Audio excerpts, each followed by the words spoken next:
गुरुमुखो, आज का सत्संग बहुत ही महत्वपूर्ण है। सभी गुरुमुख ध्यान पूर्वक सुने और रूहानी लाभ उठाएं। गुरुमुखो, संत महापुरुष मनुष्य को सही मार्ग बताने के लिए, सच्चे कर्म की राह बताने के लिए इस धरा पर अवतरित होते हैं। संत महापुरुष मनुष्य का उद्धार करने के लिए उन्हें बार बार चेतावनी देते हैं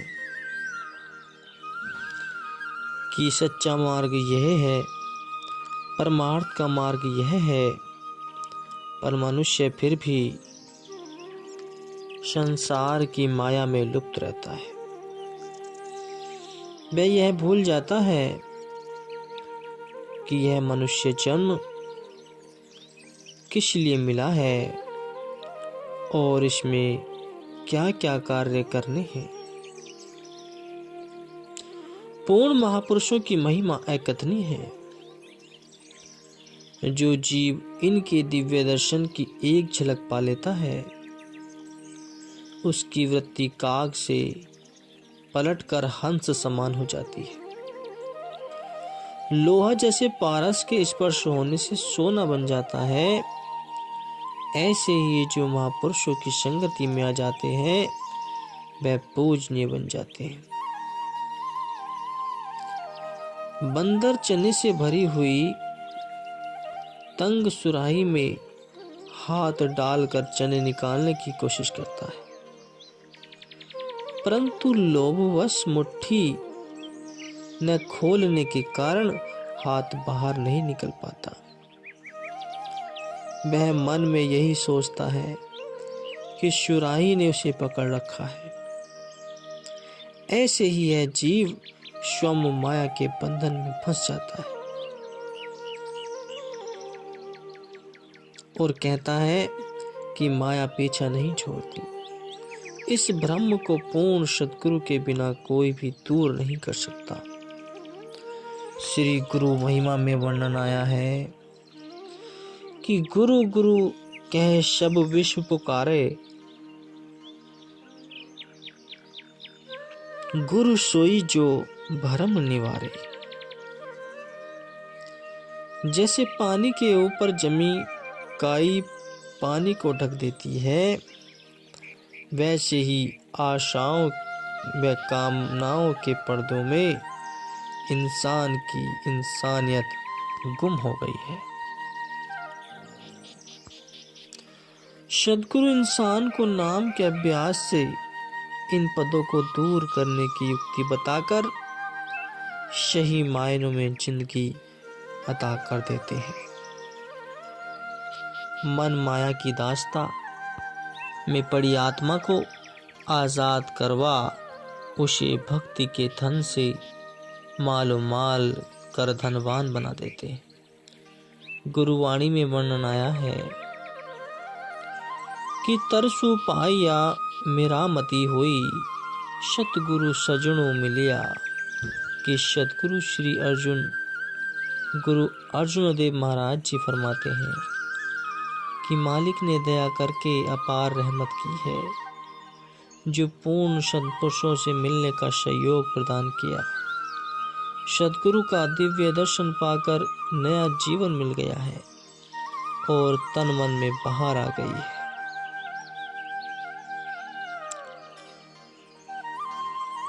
परम संत श्री कबीर साहिब जी वाणी में फरमाते हैं कि पहले यह मन काग था, करता जीव घात, अब तो मन हंसा भया, मोती चुगी चुगी खात।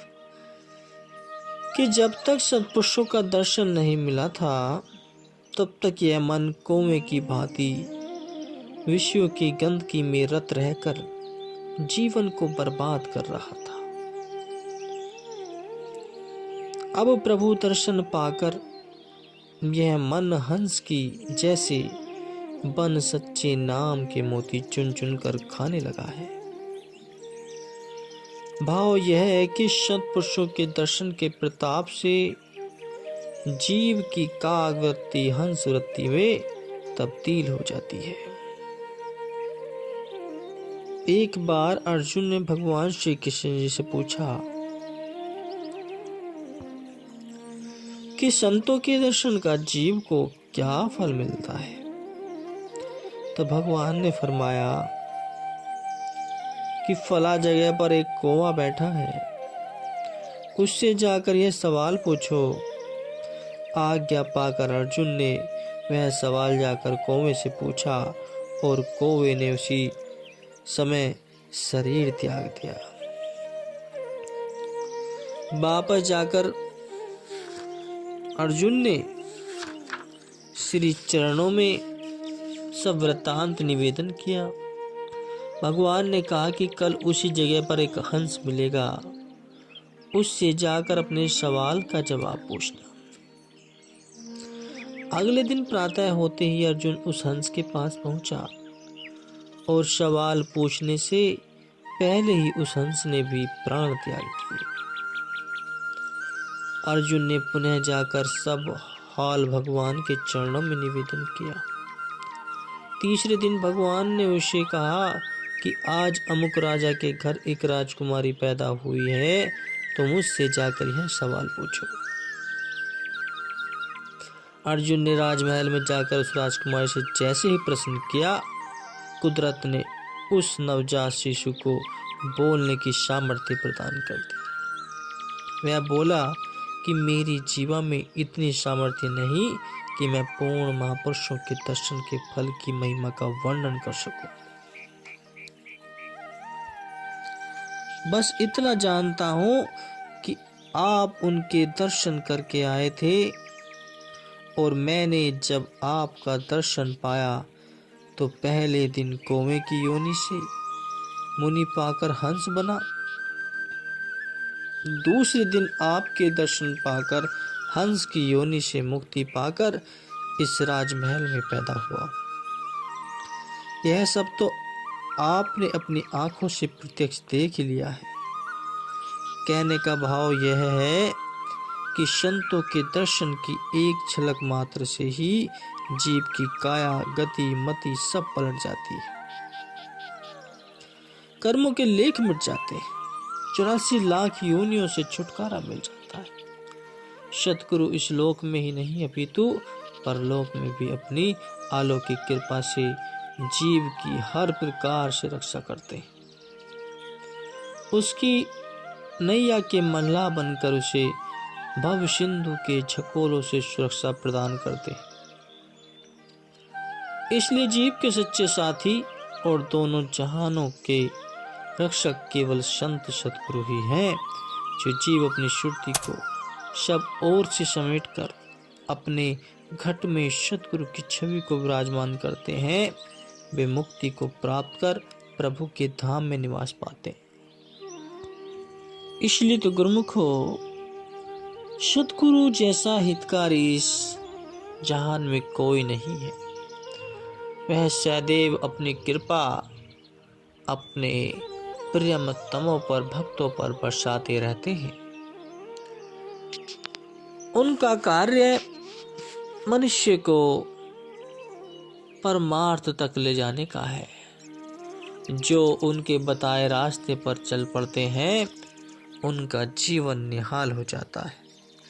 यदि कोई आदमी दलदल में फंस जाता है तो वह स्वयं को बाहर निकालने के लिए जितना जोर लगाता है, उतना अंदर ही अंदर धंसता चला जाता है। जब तक उसे कोई अन्य पुरुष सहारा देकर बाहर न निकाले, तब तक वह दल में ही फंसा रहेगा। ठीक ऐसा ही हाल माया में लुप्त इंसान का होता है। वह जितना उससे बाहर निकलने का यत्न करता है, उतना ही अधिक फंसता चला जाता है। जीव को इस दलदल से मुक्ति दिलाने की सामर्थ्य केवल संतों के पास ही होती है। संत सद्गुरु भक्ति की डोर द्वारा माया में गलतान जीव को बाहर निकाल उसे नवजीवन प्रदान करते हैं। उनकी जितनी भी रचना होती है जीव कल्याण हेतु ही हुआ करती है।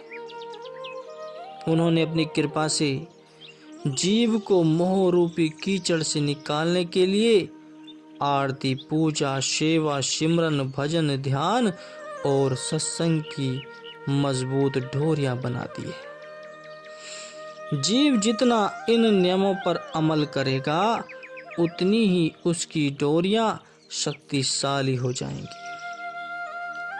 तब माया उस पर कोई प्रभाव नहीं डाल सकेगी। सत्पुरुषों के अतिरिक्त संसार में जीव का कोई भला नहीं कर सकता। जो भाग्यशाली जीव सद्गुरु की मौज के अनुसार चलते हैं वे निर्बंध होकर सच्ची शांति प्राप्त कर सुख स्वरूप हो जाते हैं।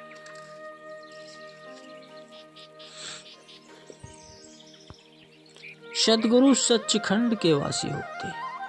वे नर रूप धारण कर इस लोक में रहते अवश्य हैं, परंतु वे आम संसारी जीव की तरह जीवन जीने के पाबंद नहीं है।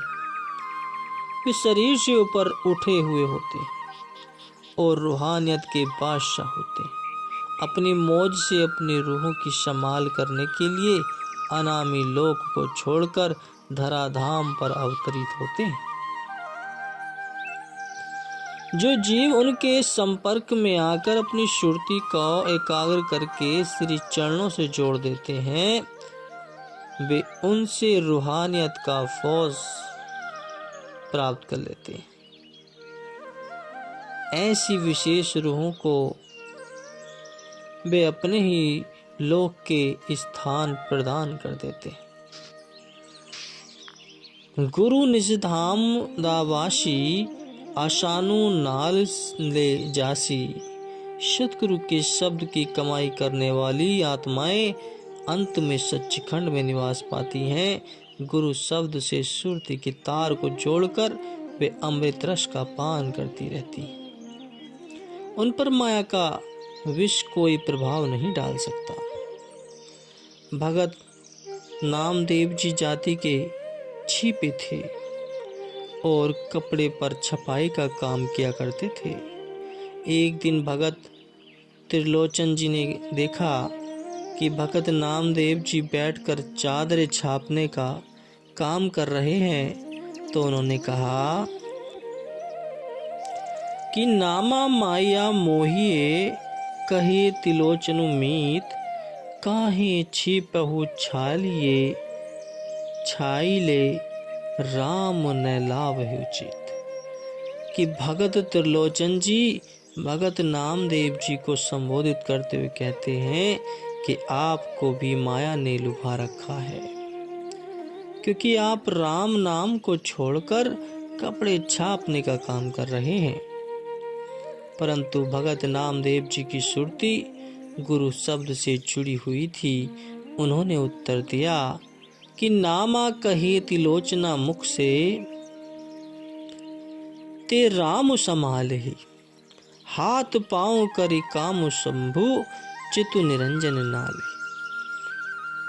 कि कहा कि मैं शरीर से भले ही छपाई का काम कर रहा हूँ, लेकिन मेरी सुरति सदा मालिक के चरणों में संग जुड़ी हुई है। हाथ पांव से सब कार्य करते हुए भी जीवा से उस मालिक का ही सुमरन चलता है। जीवा को सद्गुरु शब्द के रस में सराबोर कर लेने से मन के सभी दुश्मनों से सहज ही मुक्ति मिल जाती है। विषय विकारों की आसक्ति छूट जाती है।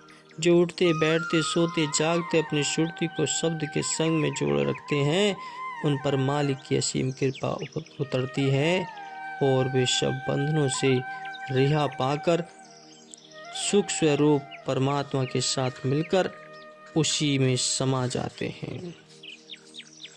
बोलो जयकारा, बोल मेरे श्री गुरु महाराज।